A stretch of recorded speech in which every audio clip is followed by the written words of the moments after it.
we are. We've arrived in Los Angeles, and, you know, not the usual transportation. We're in a leopard-skinned limo because we're here to explore the glam metal scene.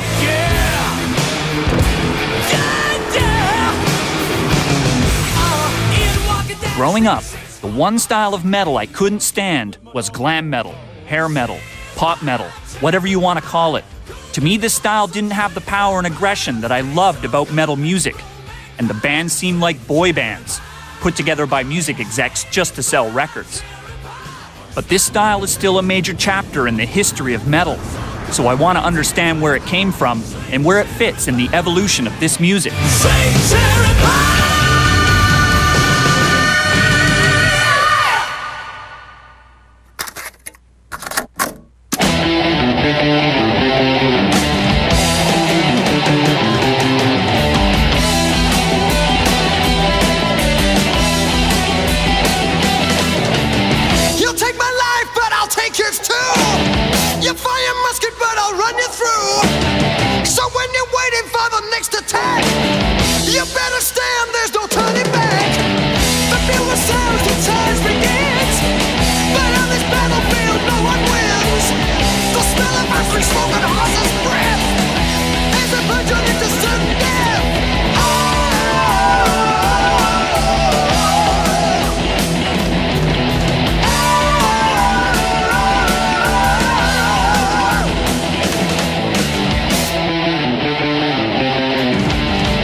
Glam metal emerged from the Sunset Strip in the 1980s and grew to become a massive phenomenon, selling millions of records. But the LA hard rock scene didn't start there.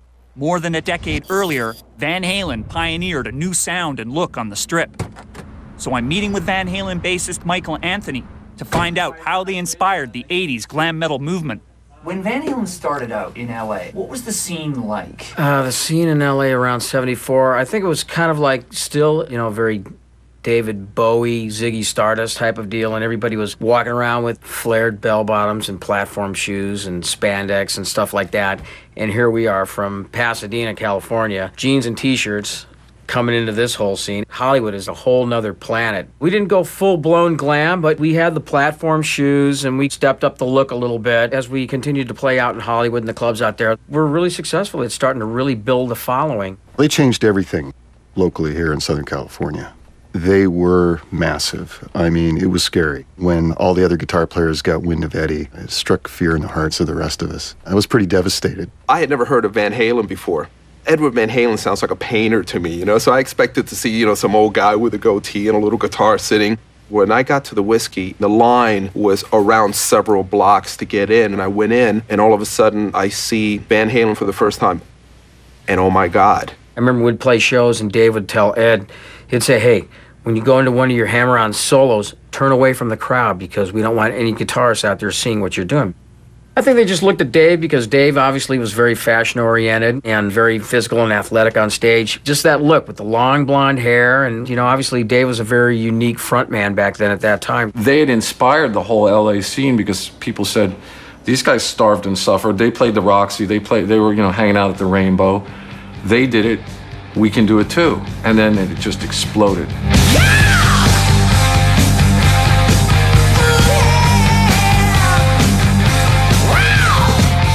Van Halen inspired young LA musicians that they could make it big and laid the foundation for the next generation of metal bands on the Strip. And it was Motley Crue who picked up the torch and really put the glam in glam metal. So how did Crue kickstart the glam metal movement? Me growing up, and when I first got into singing, it was always David Lee Roth was like the guy that I looked up to. Dave was kind of like me, born and raised in Los Angeles, and had that kind of beachy vibe. I saw myself, you know, in him. Can you describe sort of what it was like to be there before it became such a massive scene? You know, it was just a lot of really cool bands playing on the Strip and around Hollywood. Started playing local places, Gazzari's and Starwood and Troubadour, places like that. Me and Tommy Nicky lived in an apartment right above the Whiskey A Go-Go. And we went out to the clubs together. That's where the girls came in. We'd always get girls to buy us drinks, or we'd get some money from some girls and go buy some cheap alcohol and drink it before we went into the clubs. So it was a cool scene. I think for any scene on the Sunset Strip to evolve, it was because there was some sense of community at that time. It was cheap to live on the Strip, so they weren't just coming here once a week. They were eating here, they were working here, they were partying here. So they were really able to refine the next look because they literally lived it and did it every night. These guys, they were all starving in the early days. A lot of them were sponging off women. Women would buy makeup. How they ever got people to buy them all that food, I don't know, but they did. I mean, we didn't have any money back then, so everything we did was very, budget. But we had put out our own record. Too Fast for Love was on our own label, Leather Records. We had a small distribution. Everybody passed on us. Nobody wanted anything to do with Motley Crue. I loved it immediately. I was just like, God, this is so different and so great. I was a record buyer for the record store, Licorice Pizza, that was across from the Whiskey A Go-Go. So I put my ass on the line. I bought 300 copies. We made this great window display, and I had inflorescent pink Motley Crue across the front. And Nikki brought me whips and chains, and Vince came in and dropped a pair of pink panties in my hand. I was like, ew, was somebody actually wearing these?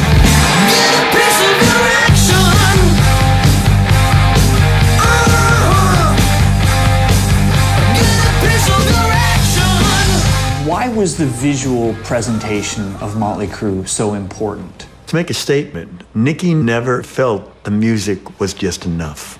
I mean, these guys were the embodiment of what their music was about, what their lyrics were about. I saw Vision Motley Crue as a young punk version of Kiss, and Nicky always had a vision of being a real, edgy, grounded, theatrical band with no holes barred.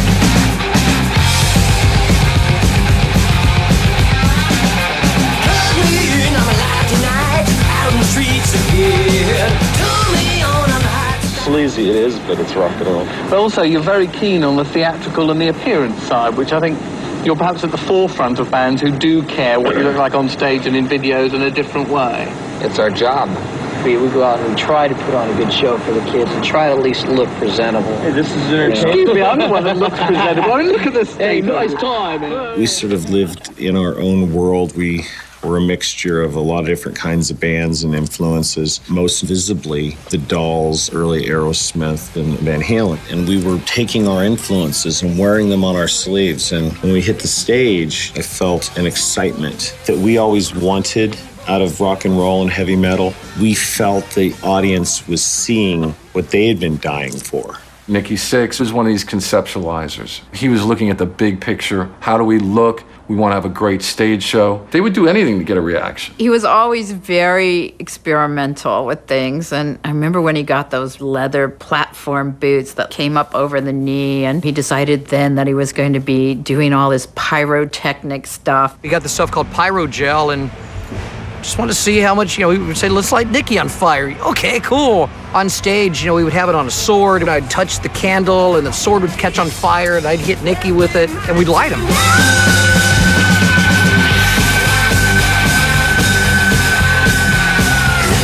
It would go up and he'd just bring his head back. And it was like, yeah, that's a special effect.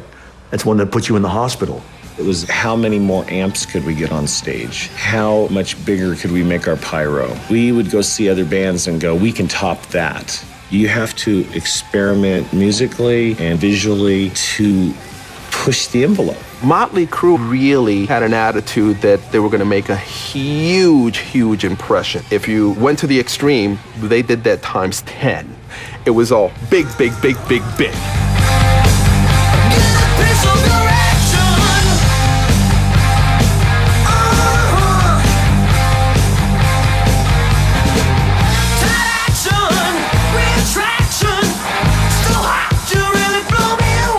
By 1982, Motley Crue was signed to a major label and had established themselves as the hottest band on the Sunset Strip. And once Crue and other LA metal bands played the US Festival in 1983, the rock world started to pay attention to what was happening on the Strip.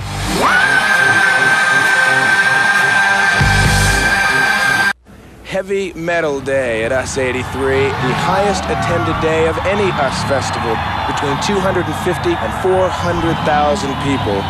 In the early 80s, heavy metal was blowing up in Europe, and bands like Judas Priest, Scorpions, and Iron Maiden were beginning to make a major impact in the US. But when LA newcomers Motley Crue and Quiet Riot played to massive crowds on the US Festival's Heavy Metal Day, the spotlight was turning to America.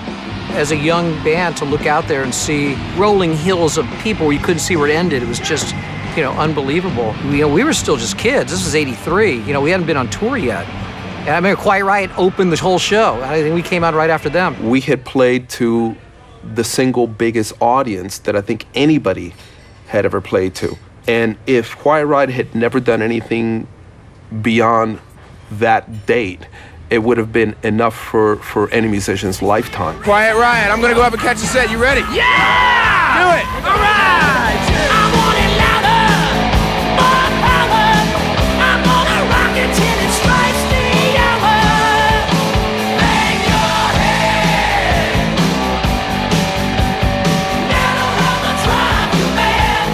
Bang your head. Quiet Riot's performance at the US Festival exposed the band to a huge audience. But it was LA producer Spencer Proffer who honed Quiet Riot's sound and helped pave their way to commercial success. Take me back to when you first met the Quiet Riot guys. I was driving around LA listening to pop radio. Come On Feel the Noise came on as an oldie by Slade. I said, holy shit, if I could find a band to sing that song, how cool would that be? I went out to this club out in Reseda, California, and these guys were singing Bang Your Head. They were singing Party All Night. So I went up to them afterwards and I said, I'd like to take you in the studio to record 4 songs. And I said, you need to do a song called Come On Feel the Noise. Kevin would go, that's Noddy Holder, that prick faggot from Slade. No way, over my dead body. I said, sorry, dude, that's the deal. The day comes that we have to record Come On Feel the Noise, begrudgingly. And I start playing, and it's sounding pretty good. And then Kevin's sitting on the other side of the room, and daggers are coming out of his eyes at me, and, like a cartoon, smoke is coming out of his ears. And he was just livid. We didn't like the idea at first. We didn't want to play it. We were, being like little bratty kids, and wham, wham, wham, we're not going to go in there and do this. But we ended up doing it, and it was probably the best thing we ever did. We'll get wild, wild, wild.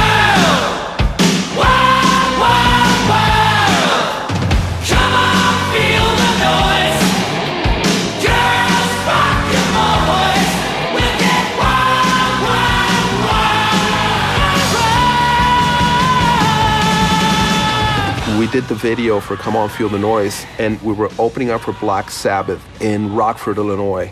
And we found out that night that Metal Health was going to be #1 on the Billboard charts.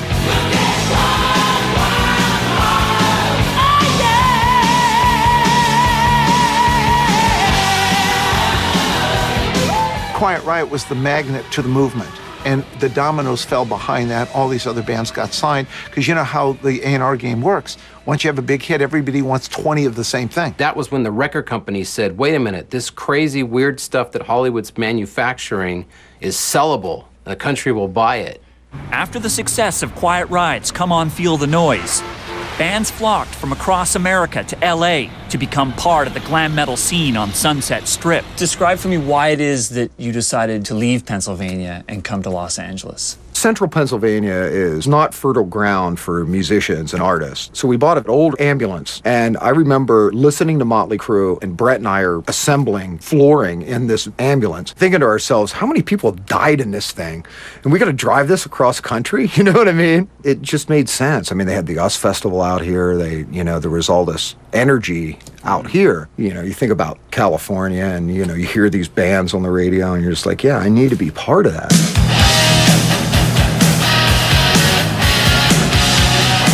What was the scene like in LA at that time? It was freaking awesome. I mean, it was like Monday night through Sunday night. It seemed like thousands of people on the strip. There was always bands, playing at either the Troubadour or the Whiskey or the Roxy or the Starwood. There was always somewhere to go and see someone playing. Everybody'd be hanging out and partying, having a good time and chasing girls and doing what we do, There were no principles. There was nobody telling you no. It was also a time of decadence, the indulgence of drugs, of possessions. And the way that you could really do that and get away with it was by being a rock star. Out on the streets, that's where we meet. Look at these girls. Can I eat girls?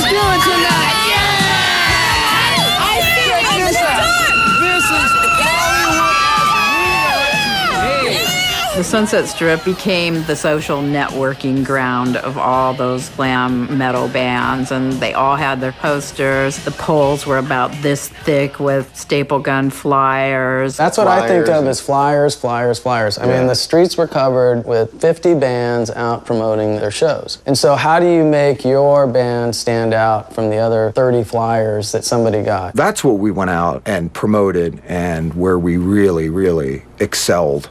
Most of the record companies, all of them passed on us at least twice. They said, you got to build a following. Los Angeles at that point was the heavy metal or rock and roll capital of the world, and we wanted to be the big fish in the big pond. And you got to be not only talented, but you got to be determined to make it, because without determination, forget it. We played one gig, I remember. We had to open for somebody. I go, Brett, tell everybody we're having a party when we're done. He goes out on stage and tells everybody as soon as we were done, the first 100 people in the room at the party up the street got free beer. So nobody was there for the headlining act. Everybody was hanging out with us at the party. We were like, man, let's do this every time. It put us like the headlining status like overnight. You know what I mean? It's like, it really worked. Yeah, it really worked. I'm always working, saving every day.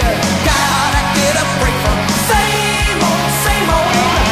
Poison were the kings of promotion at that point in time, and the girls all loved it. And then the guys followed the hot girls to see Poison, and that's when it started taking off. The women liked hair metal because the men were behaving as they do. They wear lots of makeup. They spend time doing their hair. The girls weren't particularly interested in guitar solos. The really heavy bands hated us, which we thought was cool.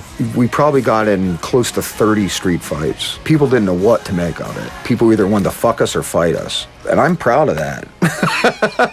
We never actually backed going out and beating up people wearing spandex and having big poofy hairsprayed hair, but I certainly never told anyone to not do it. We viewed like the hair bands as our nemesis. We were the dirty motorheaders, and they were the sissy Nancy boys, but secretly we went to their shows all the time because that's where all the chicks were. Don't need nothing but a good time. How can I resist? If you look at a 17-year-old guy, what is his interest in life? Being a real man, yeah, and getting some.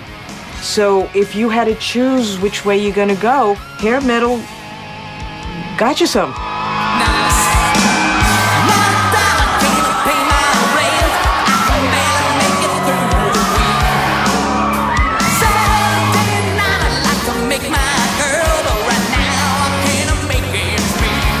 By the mid-'80s, the glam metal scene in LA was booming. Bands were filling clubs on the Strip and signing record deals with major labels. But once glam metal videos landed on MTV, the movement really started to skyrocket.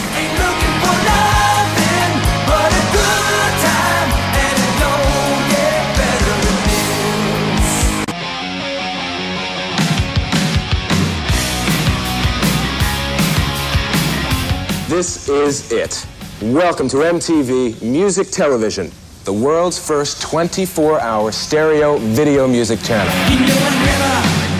I never seen you look so good. You never act the way you should. MTV embraced glam metal, giving bands a perfect showcase for their sound and look, and catapulting this music from the Sunset Strip into living rooms across the globe. The minute Talk Dirty to Me hit MTV, it just started to take off, and we got the opportunity to tour with Rat. And the first couple weeks, there's like 20 people in the audience, but by the first month, all of a sudden, the place was filled up when we hit the stage. And that's when I started to go, wow, this is really starting to happen. In those days, everywhere you went, MTV was on, because it was the biggest radio station in the world. There were kids across the globe that wanted something that was gonna make them put their hands in the air. And it was then that I knew we could take this thing around the world. We spent massive amounts of money on videos. It was just another avenue to get us exposed to a much larger audience. 3-minute video, you just reached every single eyeball in the country. You're like, wow, okay, there's your song, there's your band, there's your look. The bands that make it are the bands that look good on TV because of the medium that it is. And it rewards spectacularity. Glam benefited tremendously from MTV. Glam was MTV ready because of the emphasis on spectacle that already existed in the live concert. Now let me tell you, it's your man right. No politician.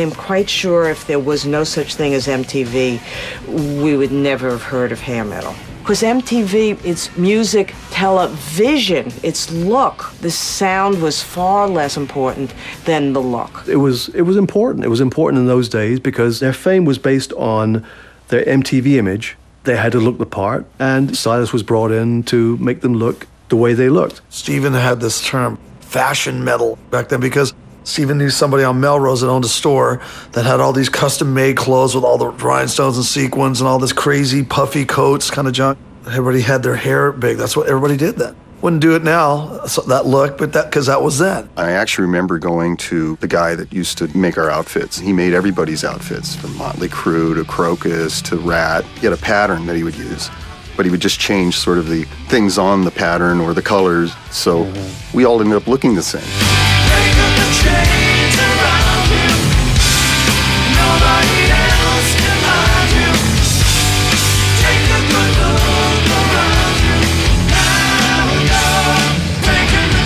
By the late 80s, glam metal bands had become media darlings, and the genre was now a household name. It was so pervasive that even established hard rock bands hitched their wagons to the glam metal movement to help reinvent their careers. What was your role in working with Whitesnake? I had been a fan of David Coverdale and Whitesnakes, but I didn't feel that they were making any commercial music. I thought he was a star frontman, a star singer. I felt he had a mediocre band and just average songs. My job was to make them a commercial rock band for the United States. In order to get a look that was appropriate for America in 1987, I just hired the best stylist and the best makeup artist, the best video maker. Seemed you guys kind of got lumped in with glam metal. Yeah, well, some of the pictures, it's difficult to tell the difference between Whitesnake and Poison unless you hear the records. We worked with the same stylist who was doing Van Halen, Motley. It actually became just more of a joke to us, you know, because it was just kind of out of control. You know, how much eyeliner shall we lose? I don't know, let's look like girls. Here I go again on my own, going down the only road I've ever known. Like a drifter, I was born to walk alone, and I've made up my mind. I ain't wasting no more time. When I met David, I found out, about $2 million in debt to Geffen. But he was in a very hopeful stage. He was very hopeful that his album was going to sell. My name's Wendy, and Whitesnake's great. How many people would you say are here? Oh, thousands. They're lined up outside for blacks and blacks. For whatever reason, we caught the zeitgeist. 9 out of 10 hotels that I checked into, when I put the TV on, one of Whitesnake's videos was playing. MTV was the icing on the cake. It saved me 3 to 5 years hard road work in the United States to achieve that kind of success. That was the immense change of hundreds of thousands of records to millions of records. I was familiar with being like an underground artist and still being successful. To be so overground was like kind of uncomfortable clothes. I wouldn't change a thing, you know, regardless of the teasing. It was, you know, and my son, of course, has great amusement looking at these photographs, some of the photographs at least. The older musicians saw their opportunity by making themselves part of that movement. It reinvigorates their career. It makes them current. Those songs are pop dressed as metal. They looked like metal, but they were playing pop songs. So they were able to capture both the hard rockers as well as the female audience. They were able to combine both. That's why it became that popular, because that's a mass appeal audience. It had a huge appeal, you know, there was like lots of girls going crazy. And a lot of guys liked it as well. You know, this band that looked like a pop band, that sounded like a rock band, but the songs were a bit of both anyway, so it had a real genuine crossover. At the time, a really big rock album would sell about 2 million copies. But if you crossed over into pop, it went warm and it went through the roof. You'd do 1 million in a week at one point, and it was ridiculous. And that was cool. Jeez, why wouldn't you want that? If you look at which songs were played most often on the radio, it was the power ballad So it was family friendly, and it's romantic. And so romance brings in that female audience, so it sells the rest of the album. A power ballad is what allowed the audience for heavy metal, hard rock bands in the later 80s to become so huge. Many people would tell me it was like their song, whatever their song was, the song that they first kissed to, their first date, their first fuck to. Radio was playing the ballads. You would achieve success in having a top 40 or top 20 or top 10 or number 1 with the ballad much easier than you would with the edgier side of the record. Did you get excited about writing power ballads from a musician's standpoint? Does anybody get excited about writing power ballads? I think we felt it was a necessary evil. I mean, our power ballads were our most successful songs. Personally, the things I liked least about Dokken were some of the things that we were recognized for the most and had the most success with. But when you get to the point where you start making music because it's the music you're supposed to make rather than what you want to make, you're definitely compromising. But that's what we did.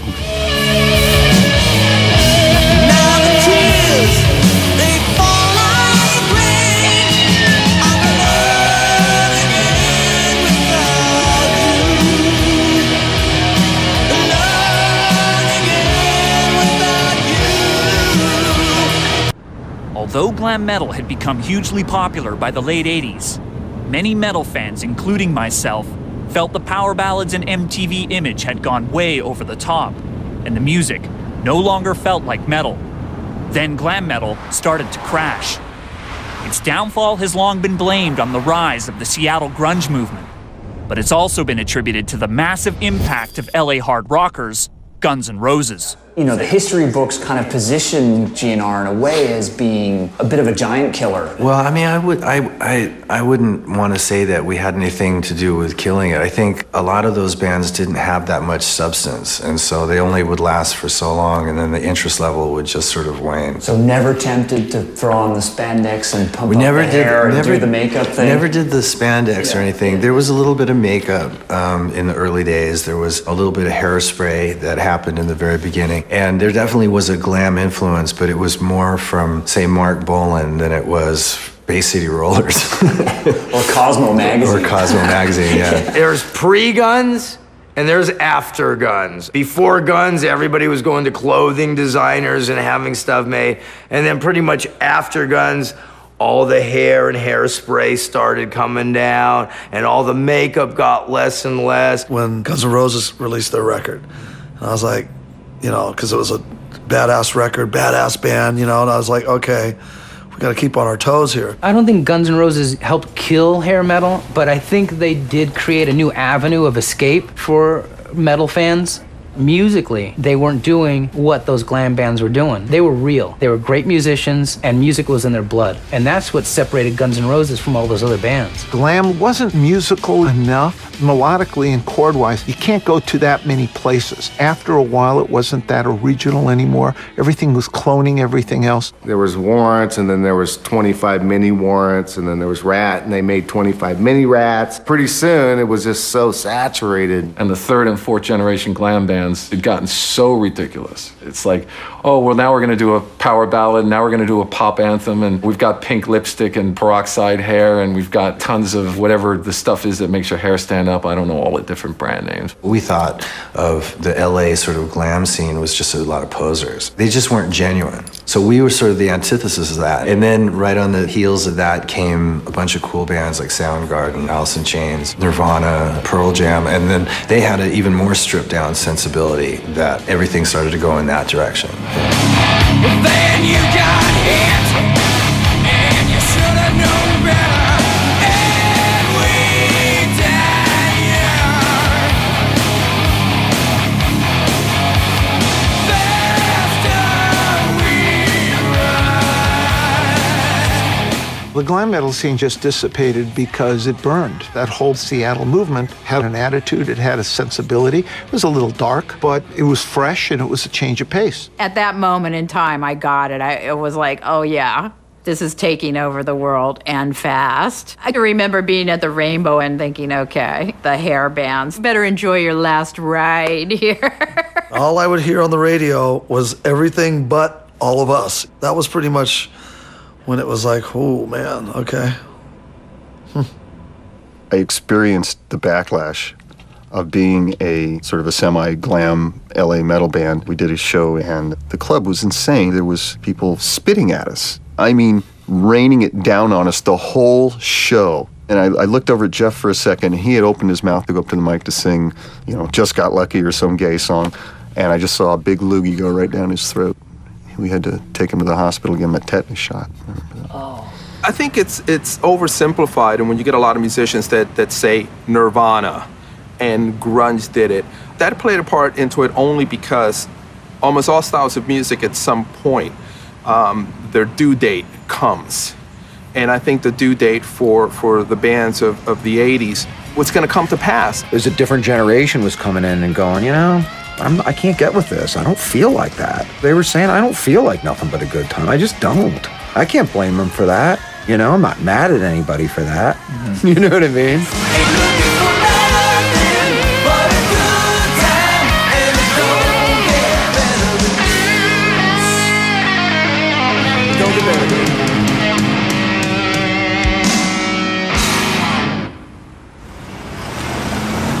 I remember the 90s being a really bad time for metal. If you were a metalhead like me, you didn't really have much to be proud of. Not only glam had disappeared, but thrash had died and grunge was the new thing. So what I've always wanted to know is, what happened to the lives of metal musicians, especially the glam metalers, once this music had faded out? Were the 90s a more difficult time for you and Poison by comparison to the 80s? I flat out got out of music. I went, I'm gonna for a little while go do something I've always wanted to do. I'm gonna go work on comic books. I could not contribute to what Nirvana, Soundgarden, and those bands were doing. It wasn't where I come from. It wasn't what I was feeling. It would have been disingenuous for me to put out a record that sounded anything near like that. That's when, you know, the band disbanded and we went our separate ways, and it was just like, okay, this isn't gonna work. The other guys worked other jobs, and that's when I took on work at a family-owned business, working in cranberry bog business and a campground business. This year break that I thought we were going to have is now turning into 4 years. So, you know, the dough's going pretty quick. We got to buy some businesses. I bought a flower shop and a vending business. Next thing I know, I'm buying 75 Coke machines and candy bars and all this stuff. Then I had to service them. And my hands smelled like quarters and dollar bills for the next 5 years. I mean, it was pretty funny, though. How do you remember feeling at that time? Felt like shit. Felt like a piece of bubble gum chewed up and spit on the ground. We did so much for the label, and all of a sudden they want nothing to do with you. I had to sell my houses, and everybody went through some financial difficulties. It's sort of like having your girlfriend dump you, I guess, you know, like without knowing it, you know, without having any heads up.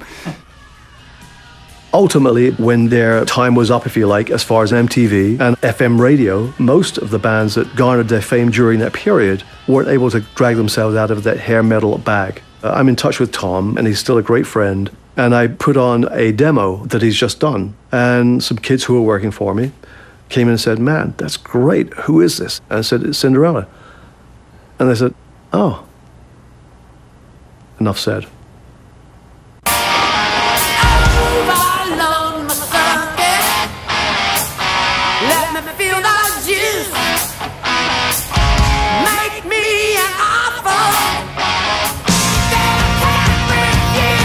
So I'm here on the outskirts of Baltimore, Maryland for the M3 Festival, where Vince Neil, Cinderella, Winger, Warrant, and all these 80s hair metal bands have come to play. And so far it resembles a little bit more like a giant barbecue than a rock festival, so we gotta go and figure out why people are here. Do you think people are here for nostalgia, to relive that time, or why do you think people are here? I think so. They just want to have a good time and live the 80s back all over again, because it was a great time. Hot guys, long hair, rock and roll, metal. That's what I live for. I'm 45, but I still love it. I know, he's awesome. That's why I love him. Even though we move on with our lives, the music stays with us. That's what Daddy's talking about.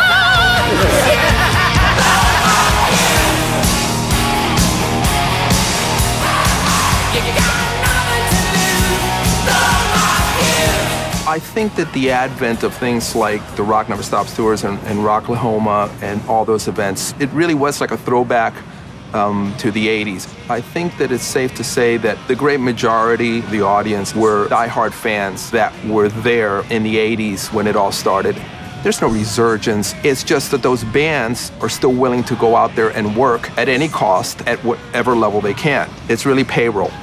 Fun, but it's payroll. Hair metal never recruited a younger generation into it, and so there's no hair metal community. It's rooted in nostalgia today. We're going to take you back to 1986 off the Cat Dragged In record. First ballad you helped break big for us. This is called I Won't Forget You. Let's do it.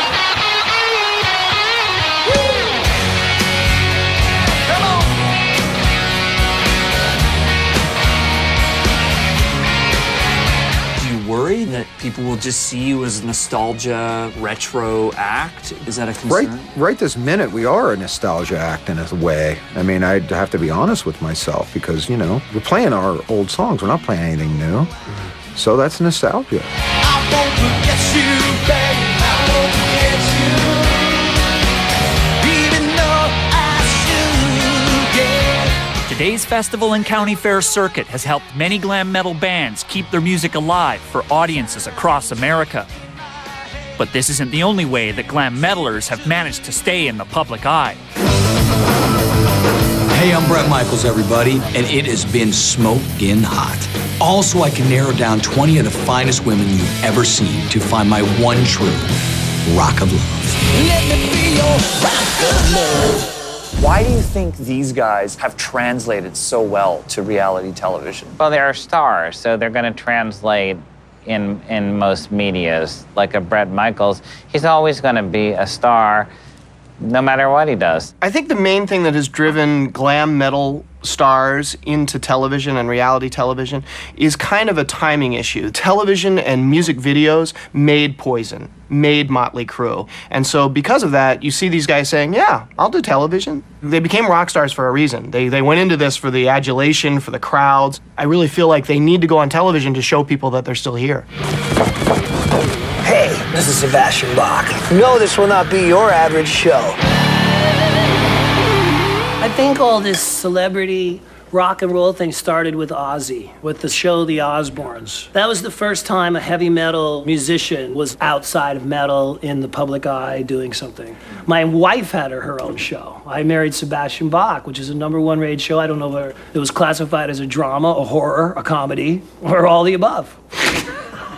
I like making albums. That's what I do, and all this other stuff happens. When people stop buying CDs, you know, well, you got a TV show, let's go.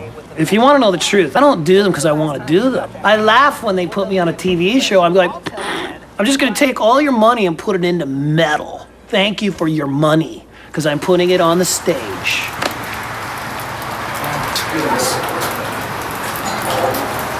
Hello! You have made it! Although reality TV has proven a perfect match for some glam metal frontmen, not all glam metalers have found success on primetime television and managed to reinvent their careers. So how are these bands making ends meet when they're not playing the nostalgia festival circuit? Oh, this is the band. That's metal. That's metal. He is a good barbecuer, though, I have to say. I need to pour some vodka all over it. No. Better. This might be my new career, man. Food Network. And nice. We're playing 50 shows a year. That means I have about 200 days off a year for the last 18 years, you know. So I decided, what can I do? What can I do to make some money and keep busy? And so I started working in a high-end guitar shop. I love guitars, I love gear. And so I do that a few days a week as well now. And then on the weekends, we'll go play some festival, and it's an interesting perspective because you go play for 1,000 people to be rock star. Then come home Sunday, and then, you know, Tuesday you got to be at work. Why do you think so many of those bands that came out of that LA scene died off? Yeah, it's easier to die off than it is to stick around and fight it out and be tenacious and not give up and just be like gluttons for punishment. Quitting was just never an option. There was many a night. It would have been a lot easier. Could have hung up the old hat and just said, "Oh, shoot me in the head. I can't take it." Why do this at this time in your life? Well, I'm not going to be able to do Poison forever, you know, I'm not getting any younger, so, I mean, who knows, you know, maybe we'll be the glam rock Rolling Stones, I don't know, but I decided to start my own company with my name, Rocket Drumworks, put my name on it, you know what I mean? I'm here, you know, punch me if I do the wrong thing, you know. I feel like, again, I can bring something to the table. I feel like it's something that I can turn over to my son one day. I can't really do that with Poison. I really get excited about making a guy's dreams come true because I'm a person that really does understand. What's the balance of priorities for you right now, Poison and Rocket Drumworks? Well, Poison's, you know, obviously my priority because it's, you know, I know that's how I can make money and it's been my life's work, you know what I mean? But this is more about craftsmanship. I'm from Pennsylvania, and it's a very working class area of the country. And when I came out here and started dancing around Hollywood, you know, trying to be a rock star, I kind of left a little bit of that behind. And but it really is in me. This is where we stain I think it sort of just adds to the story of glam metal that a lot of these guys have moved on, and with someone like Ricky, he's actually managed to build a second career. I think we have this assumption that they did their thing in the 80s and they're all washed up and done. And, you know, some of them are, but some of them aren't. The bands that survived were also the bands that ultimately weren't just in it for the look and the lifestyle. Say what you want about Poison. The fact of the matter is that, you know, a guy like Ricky, he had a vision for what they were going to be.